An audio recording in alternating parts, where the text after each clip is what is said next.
Story time audio ബുക്സിലേക്ക് എല്ലാവർക്കും സ്വാഗതം. സുധാകർ മംഗളോദയ എഴുതിയ നോവൽ സുമംഗലി തുടരുന്നു. അധ്യായം 3. ഊൺമേശയിൽ വിഭവങ്ങൾ നിരന്നു. തളിർ തൂശനിലയിലാണ് വിളമ്പിയിരിക്കുന്നത്. അവിയൽ, സാമ്പാർ, കാളൻ, കായുപ്പേരി, പിന്നെ ചുട്ട തേങ്ങാ ചമ്മന്തി, കാച്ചിയ പപ്പടം, കടുമാങ്ങിയും തൈരും, മുളക് വറുത്തത് വേറെയും. ചോറുണ്ട്, വയറ് വീർപ്പിക്കരുതേ, വിലാസിനിയമ്മ നന്ദഗോപനോട് അപേക്ഷിച്ചു. പായസമുണ്ട്, പാലട നന്ദന് ഇഷ്ടമായിരിക്കുമെന്നും പറഞ്ഞ് ഗൗരിയുടെ അച്ഛൻ തന്നെ ഉണ്ടാക്കിയതാ. കുട്ടികളെ പഠിപ്പിക്കാൻ മാത്രമല്ല, ദേഹണ്ണത്തിലും അച്ഛനൊരു മിടുക്കനാ. ചന്തു കുസൃതിച്ചിരിയോടെ പിന്താങ്ങി. പതിയെ വായ തുറക്കടാ, തുപ്പല് ചാടണു. ചന്ദ്രൻ മാഷ് മകനെ ശാസിച്ചു. എല്ലാവരും ഒരുമിച്ച് ചിരിച്ചുപോയി. പോത്തുപോലെ വളർന്നിട്ടും കളി മാറിയിട്ടില്ല അവൻ്റെ.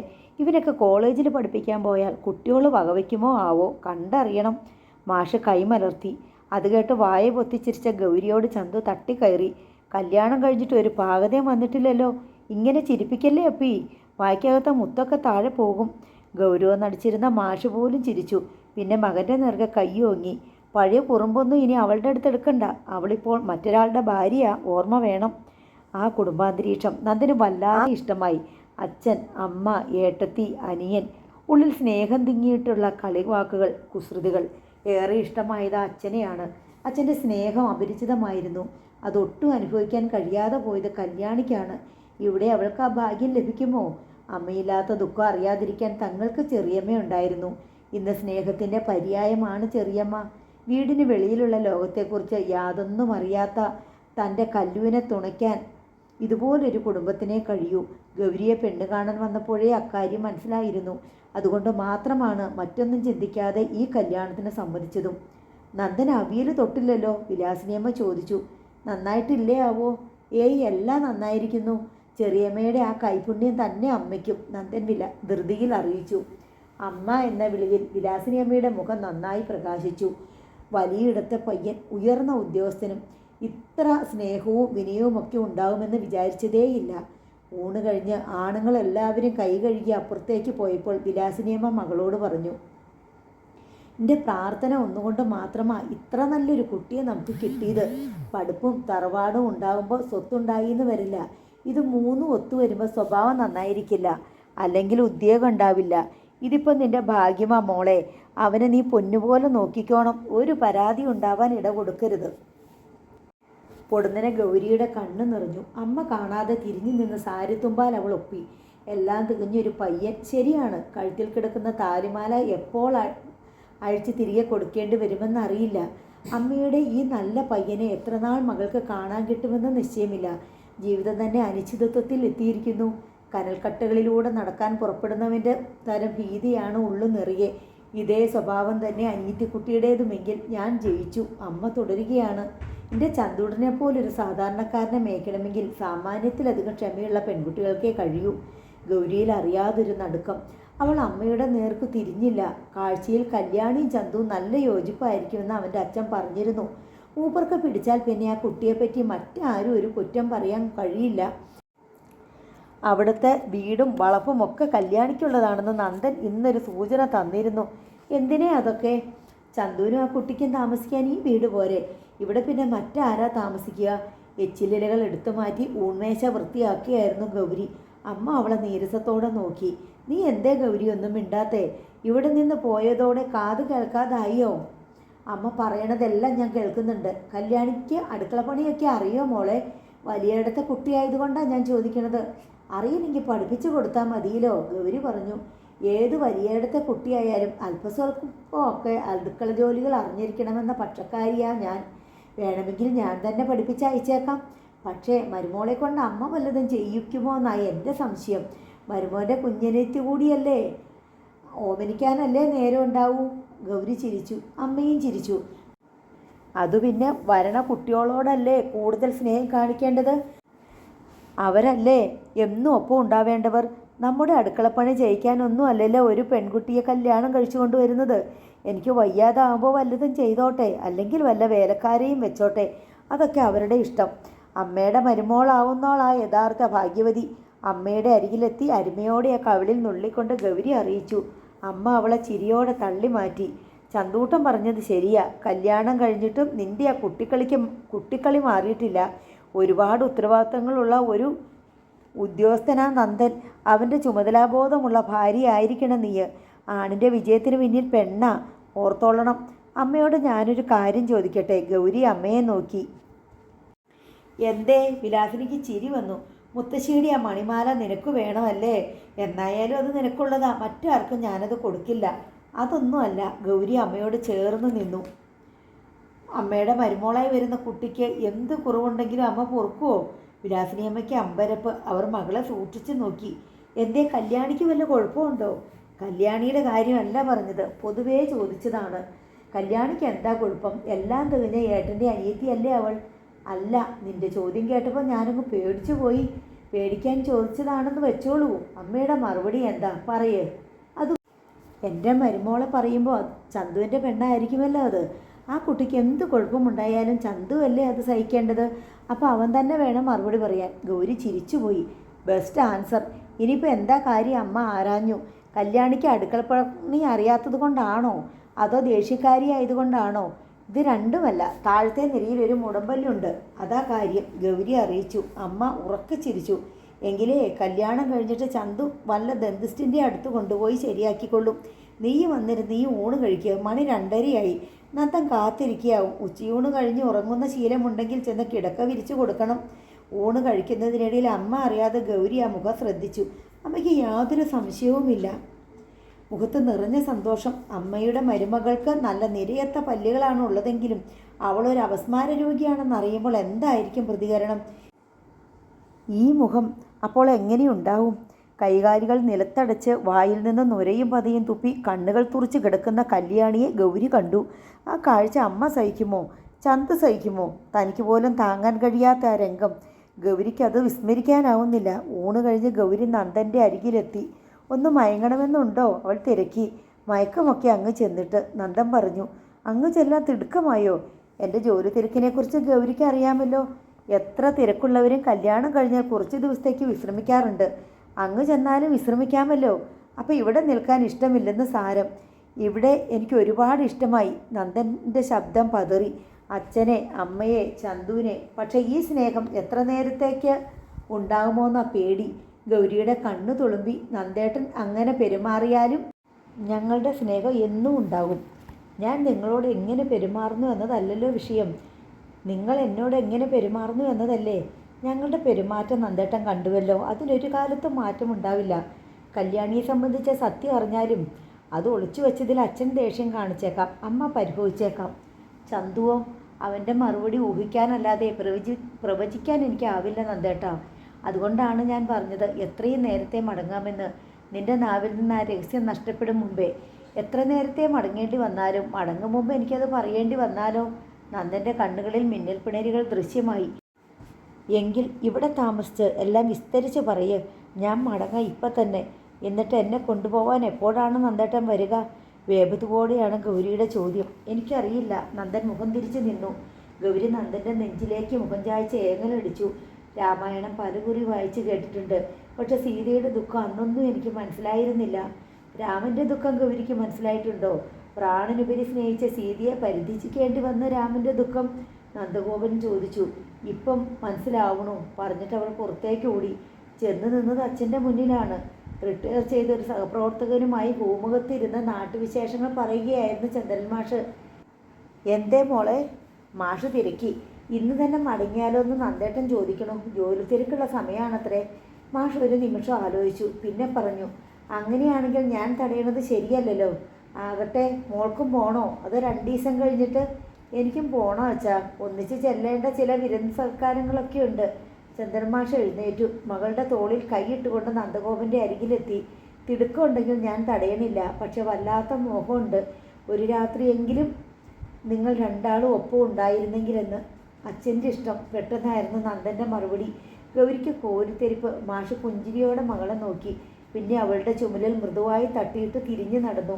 ഇത്ര നന്മയും സ്നേഹവുമുള്ള നന്ദേട്ടൻ എന്തേ എന്നെ മാത്രം മനസ്സിലാക്കുന്നില്ല? ഗൗരി നന്ദനോട് ചോദിച്ചു. അതേ ചോദ്യം ഞാൻ അങ്ങോട്ടും ചോദിക്കുകയാണ്. ഗൗരി എന്തേ എന്നെ മനസ്സിലാക്കുന്നില്ല? തഴുകി അവളെ തന്നിലേക്ക് ചേർത്ത് പിടിച്ച നന്ദൻ ഗാഢമായി നെറുകയിൽ തുടരെ തുടരെ ചുണ്ടമർത്തി. പിരിയണതിനെക്കുറിച്ച് സങ്കല്പിക്കാനേ ആവുന്നില്ലല്ലോ മോളെ, ഇടറുന്ന സ്വരത്തിൽ നന്ദഗോപൻ അറിയിച്ചു. നന്ദൻ്റെ നെഞ്ചിൽ നിന്ന് മുഖമുയർത്തി ഗൗരി. അപ്പോൾ പിരിയുന്ന പേടിയുണ്ടോ നന്ദേട്ടന്? അവളുടെ മുഖത്ത് സങ്കടം തിങ്ങി. അവൾ വീണ്ടും മുഖം ആ നെഞ്ചിൽ പൂഴ്ത്തി. തേങ്ങലിനിടയിൽ വാക്കുകൾ പതറി. ഞങ്ങളുടെ മുത്തശ്ശി ഉള്ളപ്പോൾ കൂടെ കൂടെ പറയുമായിരുന്നു, ഒരുപാട് ചിരിക്കല്ലേ മക്കളെ, ചിരിച്ചാൽ മനസ്സറിയാതെ കരയേണ്ടി വരുമെന്ന്. വലിയ സന്തോഷം വരുമ്പോൾ മുത്തശ്ശിക്ക് ഭയമായിരുന്നു. മുത്തശ്ശി ഒരിക്കലും ഉറക്കെ ചിരിക്കാറില്ല. തൊടിയിലെ മാവും പ്ലാവിൽ പടർന്നു കയറിയ കുമ്പളവും ഒക്കെ പതിവിലധികം കാഴ്ചാൽ മുത്തശ്ശി പേടിയോടെ കരയും. എന്താപത്താണ് വരാൻ പോകുന്നോ എൻ്റെ ഈശ്വരന്മാരെ എന്ന്. ആ പേടി ക്രമേണ എന്നിലേക്കും പകർന്നിരിക്കുന്നു. കുറച്ച് ചിരിച്ചു കഴിയുമ്പോൾ പെട്ടെന്ന് ഞാൻ നിയന്ത്രിക്കും. നന്ദേട്ടനെ എനിക്ക് കിട്ടിയപ്പോഴും മതിമറന്ന് സന്തോഷിക്കുന്ന ഒപ്പം ഞാൻ ഭയപ്പെട്ടിരുന്നു. നന്ദൻ അവളെ വാത്സല്യത്താൽ എന്നോണം തഴുകി. എല്ലാം തീരുമാനിക്കുന്നത് ഗൗരിമോളാണ്. എന്താണ് നന്ദേട്ട ഉദ്ദേശിക്കുന്നത്? ഭീതിയോടെ അവൾ നന്ദൻ്റെ മുഖത്തേക്ക് നോക്കി. നമ്മുടെ സന്തോഷം ഗൗരിയുടെ കയ്യിലാണെന്ന്. അതോ നന്ദേട്ടൻ്റെ കയ്യിലോ? ഞാൻ നിസ്സഹായനാണ് മോളെ, തീർത്തും. നന്ദൻ്റെ ഉള്ളിലെ ഉഷ്ണമായി ഗൗരിയുടെ നെറ്റിയിൽ വന്ന് തട്ടി. നന്ദേട്ടനെ ഞാൻ മനസ്സിലാക്കുന്നു. അവൾ നന്ദനെ വിട്ടകുന്നു. പക്ഷെ ഞാനും നിസ്സഹായയാണ്. കാരണം എനിക്ക് എൻ്റേതായ സിദ്ധാന്തങ്ങളും തീരുമാനങ്ങളും ഉണ്ടായിപ്പോയി. അച്ഛൻ ഞങ്ങളെ അങ്ങനെയാണ് വളർത്തിയത്, പഠിപ്പിച്ചത്. സ്വന്തം ജീവിതം സംരക്ഷിക്കാൻ വേണ്ടി മറ്റുള്ളവരുടെ ജീവിതം തകർക്കുന്നതിൽ ഭേദം മരിക്കുന്നതാണെന്ന്. അവൾ തിരിഞ്ഞ് മുറിവിട്ടുപോയി. അപ്പോൾ തന്നെ മടങ്ങിപ്പോയാലോ എന്ന് നന്ദൻ ആലോചിച്ചു. ഗൗരിയോട് സ്നേഹമില്ലാതെയല്ല, ഇവിടെ ഇനി നിൽക്കാൻ വയ്യ. പക്ഷെ ഗൗരിയുടെ അച്ഛന് വാക്കുകൊടുത്തു പോയല്ലോ, ഈ രാത്രി ഇവിടെ തങ്ങാമെന്ന്. വീണ്ടും അത് തിരുത്തുന്നത് അദ്ദേഹത്തെ അപമാനിക്കുന്നതിന് തുല്യമല്ലേ? ഒരു രാത്രി സഹിക്കാൻ തന്നെ നന്ദൻ തീരുമാനിച്ചു. ഗൗരി പുറത്തു പോയ ഉടൻ സൊറ പറയാൻ ചന്തു എത്തി. ഓപ്പോളുടെ ഭർത്താവിൻ്റെ മുന്നിലായതുകൊണ്ടാണോ എന്നറിയില്ല, ഒരു ചെറിയ കുട്ടിയുടേതുപോലെയാണ് അവൻ്റെ പെരുമാറ്റം. ജുബയും കസവ് കരിയുള്ള ധോത്തിയുമാണ് ഇഷ്ടവേഷം എന്ന് തോന്നുന്നു. അതവന് നന്നായി ചേരുന്നുമുണ്ട്. നെറ്റിയിൽ പാതിമാഞ്ഞ ചന്ദനവര. സൂര്യന് താഴെയുള്ള എന്തിനെക്കുറിച്ചും ചന്തു സംസാരിക്കും. ഏത് ടോപ്പിക്കും അവന് പ്രിയം. സംഗീതത്തിലെത്തിയപ്പോൾ അവൻ ഏറെ വാചാലനായി. ചന്തു പാടുമോ? നന്ദൻ തിരക്കി. ചന്തുവിൻ്റെ മുഖത്തൊരു കള്ളച്ചിരി. ചിരിക്കുമ്പോൾ അവൻ്റെ കവിളിൽ നുണക്കുഴി തെളിയുന്നത് നന്ദൻ ശ്രദ്ധിച്ചു. ഏത് പെൺകുട്ടിയിലും ആകർഷണം ഉണ്ടാക്കുന്ന തരം ഭാവങ്ങൾ. ആ കുട്ടിത്തമാണ് ഏറെ ശ്രദ്ധേയം. കല്യാണിക്ക് ഇവനെ സ്നേഹിക്കാതിരിക്കാൻ കഴിയില്ല. ചന്തുവിൻ്റെ സാമീപ്യം അവളെ രക്ഷപ്പെടുത്തും. വായ്പാട്ടിൽ അത്ര മിടുക്കൊന്നുമില്ല. പറയുമ്പോൾ ചന്തുവിന് ചെറിയൊരു ചമ്മൽ. പക്ഷെ വയലിൻ വായിക്കും. 12ാം വയസ്സിൽ തുടങ്ങിയതാ. ചന്തു പോയി തൻ്റെ വയലിനും എടുത്തുകൊണ്ട് വന്നു. പല രാഗങ്ങളും അപൂർവ രാഗങ്ങളും അവൻ വായിച്ച് കേൾപ്പിച്ചു. ഈ രാഗം എന്തെന്നറിയോ നന്ദേട്ടന്? ചന്തുവിൻ്റെ മുഖത്ത് സന്ധ്യാകാശത്തിൻ്റെ തുടിപ്പ്. കല്യാണിയാണ്. നന്ദൻ്റെ ചുണ്ടിൽ പ്രത്യേക പുഞ്ചിരി. രാഗങ്ങളെക്കുറിച്ച് അവൾക്കും കുറച്ചൊക്കെ അറിയാം. 4-5 വർഷം സംഗീതം പഠിച്ചതാണ്. വീട്ടിലൊരു മാഷ് വരുമായിരുന്നു. എങ്കിൽ പേടിക്കണമല്ലോ. ചന്തു തലകുനിച്ചിരുന്ന് ചിരിച്ചു. ഏയ്, അവളൊരു സാധു പെണ്ണാണ്. ലേശം മുൻകോപം ഉണ്ടെങ്കിലും. അച്ഛനും അമ്മയും ഇല്ലാതെ വളർന്ന കുട്ടിയല്ലേ, നന്ദൻ പറഞ്ഞു. അതിപ്പം ഞാനും അല്പം മുൻകോപിയാണ്, ചന്തു ഏറ്റു പറഞ്ഞു. ആദ്യം കാണുന്നവർക്ക് അങ്ങനെയൊന്നും തോന്നില്ലെങ്കിലും. അപ്പോൾ വഴക്കിന് സാധ്യതയുണ്ട്, നന്ദൻ ചിരിച്ചു.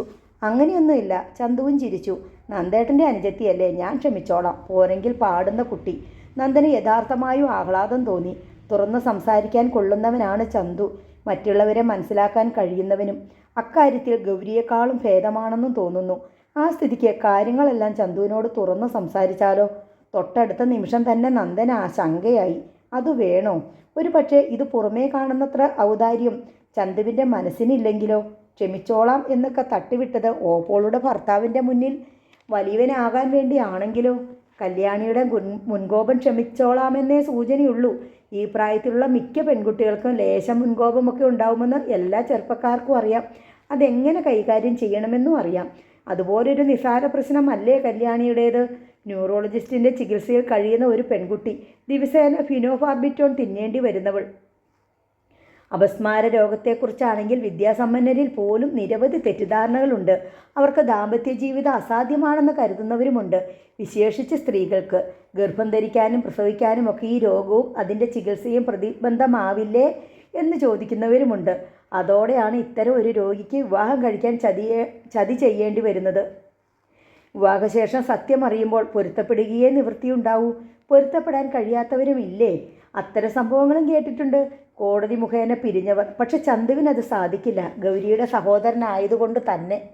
ഈ രാഗം ഏതെന്നറിയോ നന്ദേട്ടന്? ചന്തു വീണ്ടും ചോദ്യം എറിഞ്ഞു. നന്ദൻ ആ രാഗം കേട്ടതേയില്ലായിരുന്നു.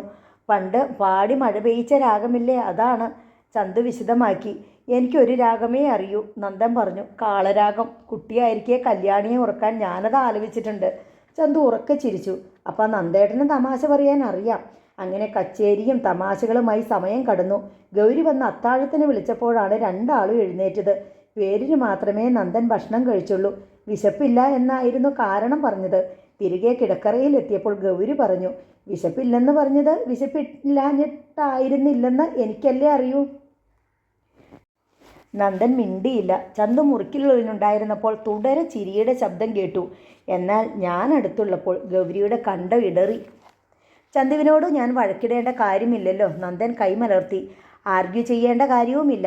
ഒന്നും ആവശ്യപ്പെടാനുള്ള അവകാശം ഞങ്ങൾ തമ്മിലില്ല. ഗൗരിയുടെ സഹോദരാണെന്ന ബന്ധം മാത്രമല്ലേ ഞങ്ങൾക്കിടയിലുള്ളൂ. എങ്കിലും അവൻ്റെ ഓപ്പോളേക്കാൾ ഉദാരനാണ് അവനെന്ന് തോന്നുന്നു. ഒരു പക്ഷേ പുരുഷന്മാരുടെ പൊതു സ്വഭാവമാവാം അത്. നിങ്ങൾ സ്ത്രീകൾ വലിയ സിദ്ധാന്തങ്ങളൊക്കെ കൊട്ടിഘോഷിക്കുമെങ്കിലും ദയയും സഹാനുഭൂതിയും തീരെ ഇല്ലാത്തവരാണെന്ന് ഇപ്പോൾ ഉറപ്പായി. ഏത് സ്ത്രീയെയാണ് നന്ദേട്ടൻ ഉദ്ദേശിച്ചത്? കാര്യം ഒരു IAS ലഭിച്ചെങ്കിലും അധികം സ്ത്രീകളെയൊന്നും എനിക്കറിയില്ല. എങ്കിൽ ഞാൻ പറയട്ടെ, ദയയും സഹാനുഭൂതിയുമുള്ള പുരുഷന്മാർ ചിലപ്പോൾ സ്വന്തം കാര്യസാധ്യത്തിനായി മനുഷ്യനെ കഴുത്ത് ഞെരിച്ച് കൊന്നുവെന്ന് വരാം. അതില്ലാതെ സിദ്ധാന്തം പുലമ്പുന്ന സ്ത്രീകൾക്ക് അന്യൻ്റെ കഴുത്തറക്കാൻ കൈവിറച്ചെന്ന് വരാം. ഗൗരി കിടക്കയിലേക്ക് കമിഴ്ന്നു വീണ് ഉച്ചത്തിൽ ഏങ്ങലടിച്ചു. സാന്ത്വനത്തിൻ്റെ ഒരു സ്പർശം തന്നെ തേടി എത്തുമെന്ന് അവൾ പ്രതീക്ഷിച്ചു. അതുണ്ടായില്ല.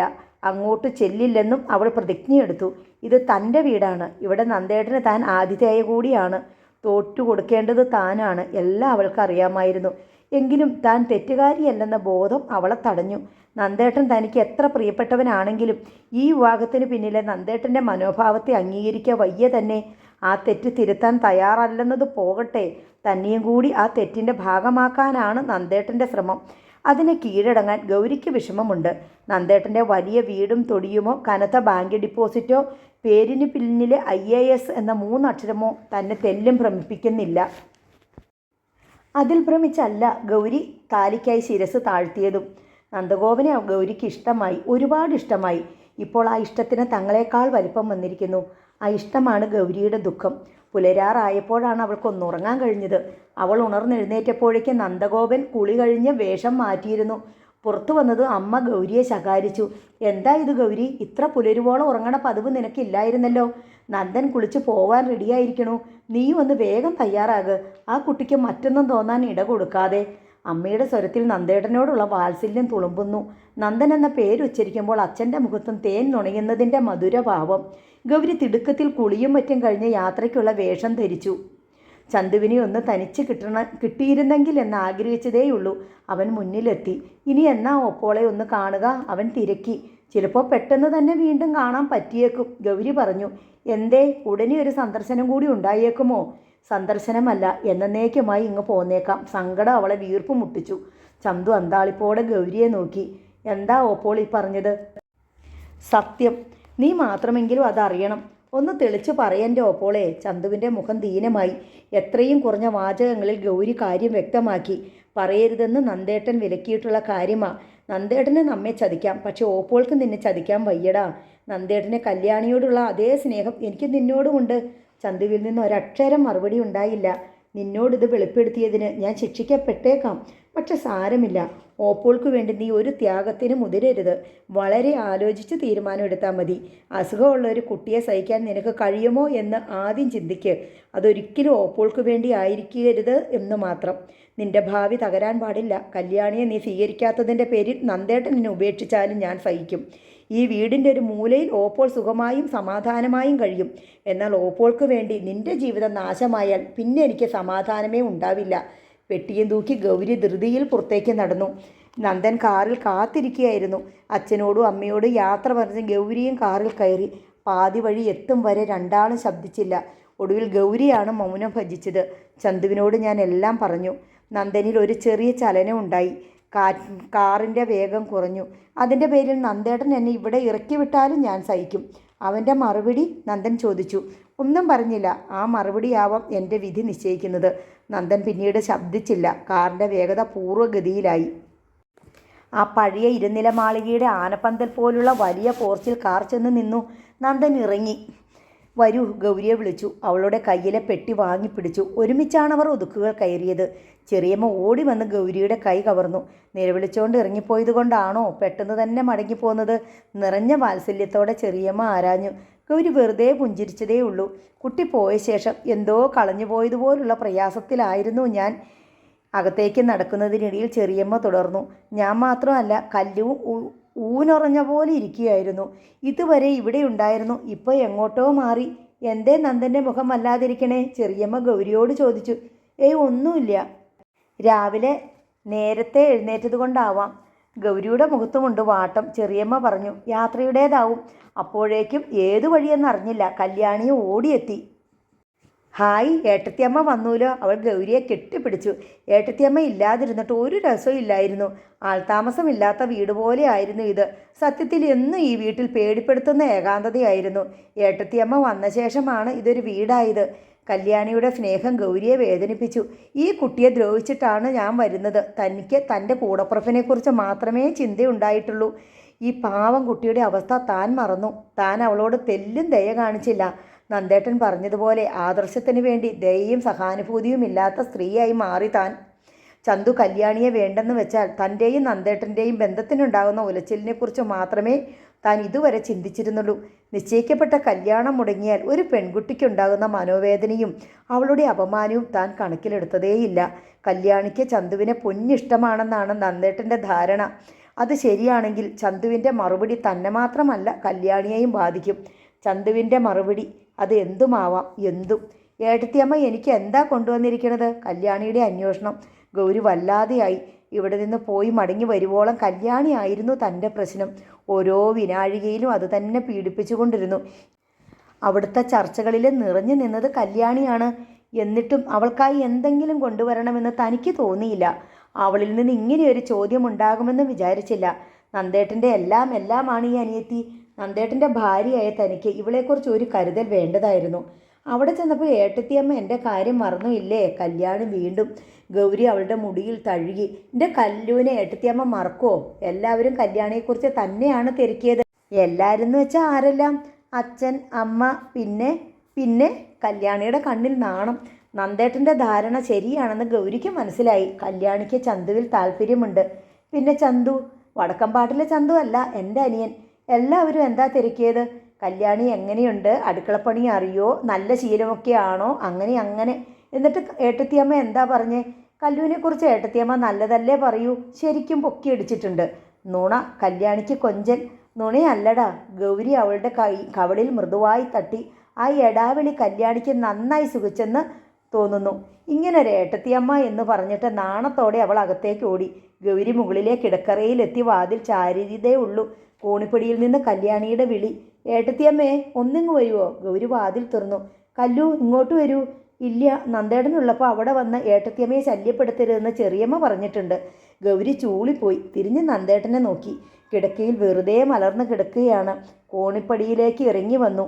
കല്യാണിയുടെ കയ്യിൽ ഒരു ഇലഞ്ഞിപ്പൂമാല. അവൾ അത് ഗൗരിയുടെ മുടിയിൽ ചാർത്തി. തൊടിയിലെ 3 ഇലഞ്ഞികൾ ഒരുമിച്ച് പൂത്തിരിക്കുന്നു. എന്തോരമാ ഉള്ളതെന്നോ? ഏട്ടത്തിയമ്മയ്ക്ക് ഇഷ്ടമാണോ ഇലഞ്ഞിപ്പൂമാല? കല്ലുവിന് ഇഷ്ടമുള്ളതെല്ലാം എനിക്കും ഇഷ്ടമാണെന്ന് അറിയില്ലേ? ഗൗരി പുഞ്ചിരിച്ചു. എങ്കിൽ ഏട്ടത്തിയമ്മ കയറി പൊയ്ക്കോളൂ. നന്ദനെ പിണക്കണ്ട. പടികൾ ഓടി ഇറങ്ങി അവൾ താഴേക്ക് പോയി. ഗൗരി മുറിയിലെത്തിയപ്പോൾ കിടന്ന കിടപ്പിൽ നന്ദഗോപൻ അറിയിച്ചു. ഞാൻ ഒരാഴ്ച സ്ഥലത്തുണ്ടാവില്ല. ഔദ്യോഗിക യാത്രയാണോ? ഗൗരി തിരക്കി. അതെ, കല്യാണം കഴിഞ്ഞെന്ന് വെച്ച് ഉത്തരവാദിത്വങ്ങളിൽ നിന്ന് ഒഴിയാൻ പറ്റില്ലല്ലോ. എന്ന് പോകും? ഇന്ന് തന്നെ. ഗൗരി ചെന്ന് നന്ദൻ്റെ അരികിലായിരുന്നു. ചന്തുവിൻ്റെ മറുപടിയോടെ എൻ്റെ ഇവിടുത്തെ ജീവിതം അവസാനിച്ചേക്കാം. പക്ഷെ അതുവരെ നമുക്ക് സന്തോഷമായിരിക്കാം. വരാൻ പോകുന്ന വിപത്തിനെക്കുറിച്ച് ഓർക്കാതെ. നാളെ പിരിഞ്ഞാലും രണ്ടുപേർക്കും കുറേ നല്ല ഓർമ്മകൾ.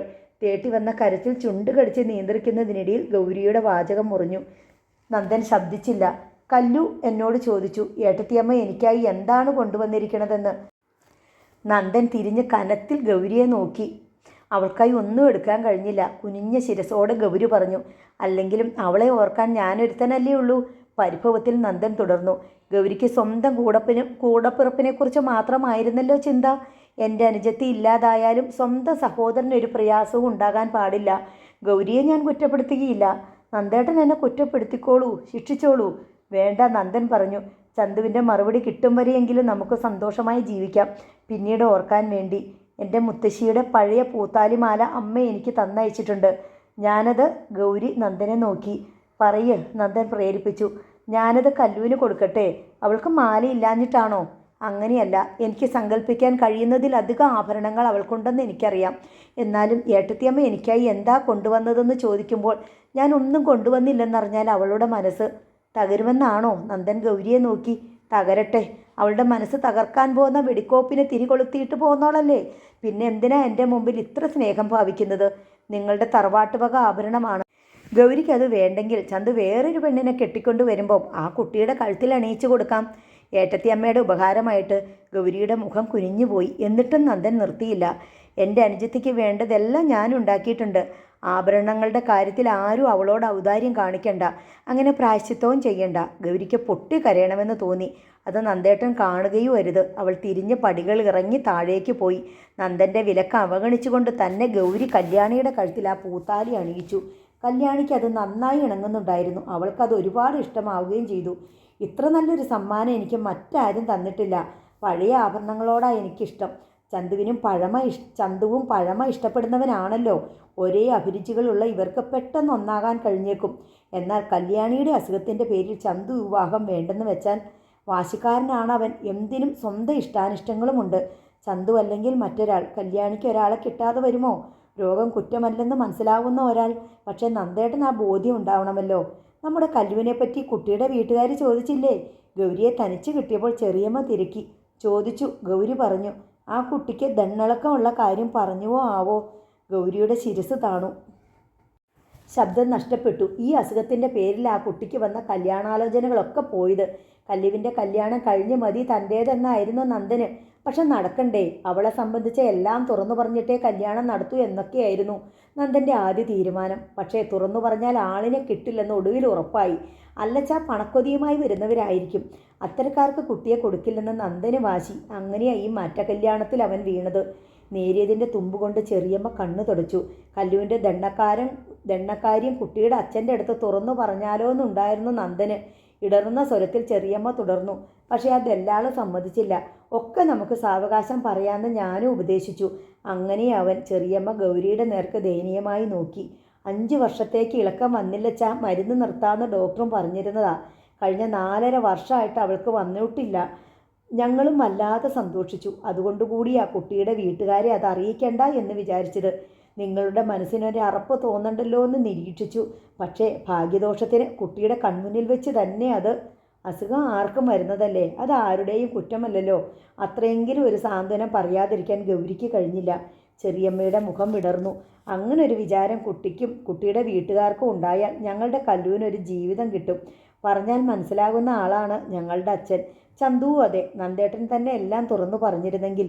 ഇനിയിപ്പോൾ അതെങ്ങനെയാ കുട്ടിയെ? ചെറിയമ്മ ചോദിച്ചു. ഞങ്ങൾ ചതികാട്ടിന്ന് തോന്നില്ലേ? ചന്തുവിൻ്റെയും കല്യാണിയുടെയും കല്യാണം കഴിഞ്ഞിട്ട് ഇനി അത് വെളിപ്പെടുത്തിയാൽ മതി. അവൾക്ക് ദണ്ണിളക്കം ഉണ്ടായ കാര്യം കുട്ടി വീട്ടിൽ പറയണ്ട. ചെയ്യണത് ശരിയല്ലെന്നറിയാം. എന്നാലും ഒരു പെൺകുട്ടിക്ക് മംഗല്യഭാഗ്യം ഉണ്ടാവണ കാര്യമല്ലേ. കല്യാണശേഷമെങ്കിലും അതിന് ആ പ്രയാസം വരാതിരുന്നാൽ മതിയായിരുന്നു. ഗൗരിക്ക് ചെറിയമ്മയുടെ സങ്കടം മനസ്സിലാവുന്നുണ്ടായിരുന്നു. അതിലേറെ നന്ദേട്ടൻ്റെ അവസ്ഥ ആലോചിച്ചപ്പോൾ നന്ദേട്ടൻ ഒരു ചതിയും ചെയ്തിട്ടില്ലെന്ന് അവൾക്ക് തോന്നി. അച്ഛൻ്റെ തരം ആദർശപ്രേമം നന്ദേട്ടനില്ലായിരുന്നു എന്ന് മാത്രം. അച്ഛൻ കള്ളം പറയില്ല. ജീവൻ പോകുന്ന കാര്യത്തിന് പോലും ചതി കാണിക്കില്ല. അച്ഛൻ്റെ ശിക്ഷണത്തിൽ വളർന്നതുകൊണ്ടാണ് തനിക്ക് നന്ദേട്ടനെ മനസ്സിലാക്കാൻ താമസമുണ്ടായത്. ഇനിയിപ്പോൾ ചന്തുവിൻ്റെ മറുപടി വരുമ്പോൾ ഗൗരിക്ക് ഭീതിയായി. നന്ദഗോപൻ ഒരാഴ്ച വീട്ടിലുണ്ടായിരുന്നില്ല.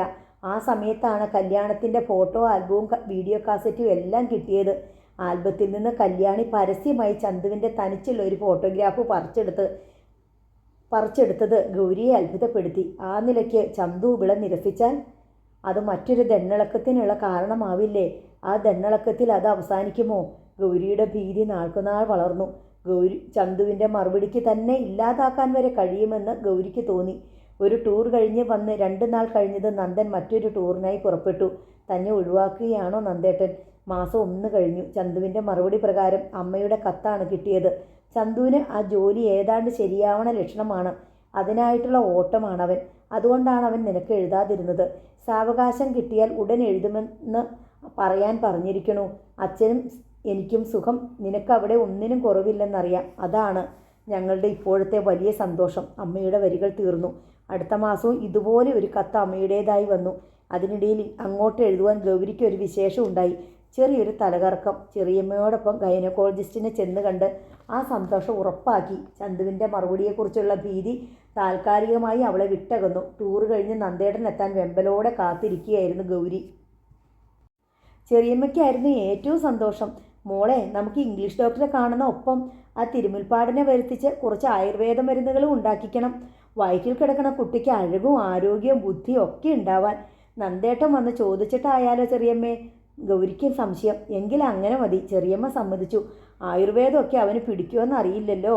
നമ്മളിനി ഏറ്റ കൈ കാണിച്ചു എന്ന് വരണ്ട. ചില നേരത്തെ നിസാര കാര്യം മതി അവന് ചുണ്ടി വരാൻ. എന്ന് വെച്ച് എൻ്റെ അടുത്തൊന്നും പറയില്ല കേട്ടോ. എന്നെയുള്ളൂ ശകലം വകവയ്പ്. ബാക്കി മൊത്തം തന്നിഷ്ടാണ്. നന്ദേട്ടനെക്കുറിച്ചുള്ള ചെറിയമ്മയുടെ അഭിപ്രായം ശരിയാണെന്ന് ഗൗരിക്ക് തോന്നി. പക്ഷെ കുറ്റപ്പെടുത്തുമ്പോഴും ചെറിയമ്മയുടെ സ്വരത്തിൽ സ്നേഹത്തിൻ്റെ ഇരമ്പം. മുമ്പൊക്കെ സർക്യൂട്ടിന് പോയാൽ 2 ദിവസം കൂടുമ്പോൾ ഇങ്ങോട്ട് ഫോൺ വിളിക്കും. കല്ലു എന്തെടുക്കണു എന്നാവും അന്വേഷണം. അവളുടെ ശബ്ദത്തിലൊരു മറുപടി കിട്ടിക്കഴിയുമ്പോഴേക്കും ഫോൺ വയ്ക്കും. ഇപ്പം എന്താണാവോ? വിളിയുമില്ല, അന്വേഷണവുമില്ല. എത്ര ദിവസമായി പോയിട്ട്? ചേ! ഈർഷ്യയോടെ ചെറിയമ്മ മുഖമിളക്കി. അതിനിടയിലാണ് ഗൗരിയുടെ കണ്ണ് നിറഞ്ഞിരിക്കുന്നത് ചെറിയമ്മ കണ്ടത്. അതോടെ ചെറിയമ്മയ്ക്ക് കൂടുതൽ വിഷമമായി. പിന്നെ ഗൗരിയെ ആശ്വസിപ്പിക്കാനായി ശ്രമം. ഇനിയൊരു പക്ഷേ ഫോൺ ചെയ്യാൻ പോലും സമയമില്ലാത്തത്ര തിരക്കിലാണോ ആവോ? ഈ വലിയ വലിയ ഉദ്യോഗസ്ഥന്മാരുടെ കാര്യങ്ങളൊക്കെ ആർക്കാ അറിയുക? അതോ ഗൗരി ഇവിടെ ഉണ്ടല്ലോ എന്ന ധൈര്യത്തിലാവുമോ വിളിക്കാത്തത്? മുമ്പ് വെളിയിൽ ഇറങ്ങിയിട്ടില്ലാത്ത ഈ വയസ്സിയും ദണ്ണക്കാരിയായ ഒരു പെൺകുട്ടിയെ മാത്രമല്ലേ ഉണ്ടായിരുന്നുള്ളൂ ഈ വലിയ വീട്ടിൽ. എന്ന് വെച്ച് അവൻ ചെയ്തത് ശരിയാണെന്ന് ഞാൻ പറയില്ല. കല്യാണം കഴിഞ്ഞാലല്ലേ കൂടുതൽ ഉത്തരവാദിത്വം വേണ്ടത്. അതൊന്നും അറിയില്ലെന്ന് വെച്ചാൽ കഷ്ടം തന്നെ.